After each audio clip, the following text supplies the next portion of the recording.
پاس بیٹھتے ہیں، خطباء کے ساتھ بیٹھتے ہیں، ادباء کے پاس بیٹھتے ہیں، نقباء کے پاس بیٹھتے ہیں، صاحبان علم کے قدموں میں بیٹھتے ہیں، تو وہ ہمیں یہ بتاتے ہیں، فرمایا ایک ہوتا ہے قرآن، ایک ہوتی ہے حدیث۔ حدیث کیا ہوتی ہے اور قرآن کیا ہوتا ہے؟ فرمایا جب رسول بولیں اور رسول بول کر کہیں یہ میرا کلام ہے اسے حدیث کہتے ہیں، اور جب مصطفیٰ بولیں اور بول کر کہیں یہ اللہ کا کلام ہے اسے رب کا قرآن کہتے ہیں، اسے رب کا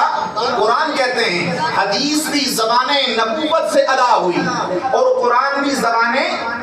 اور بولو یار، قرآن بھی زبان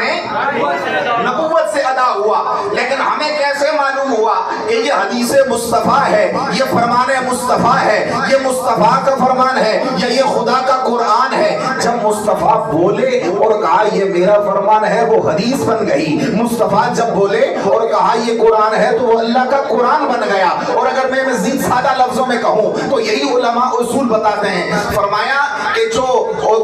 اصول ہوتے ہیں،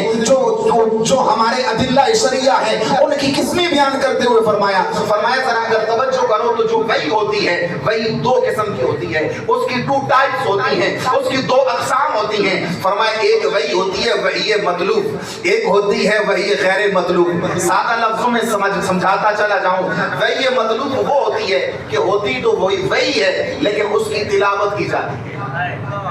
جس وحی کی تلاوت کی جائے اس کو وحی،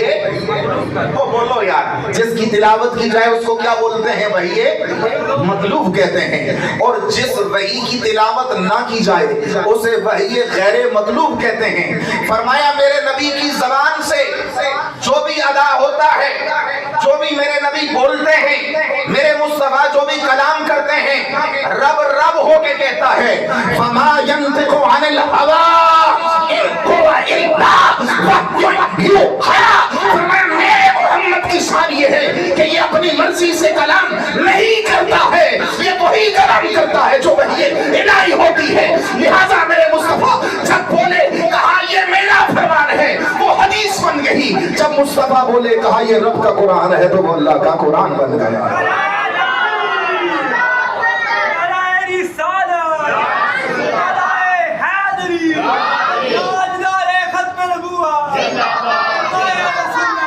تو پھر آواز آنی چاہیے بدلے گا زمانہ لاکھ مگر بدلے گا زمانہ لاکھ مگر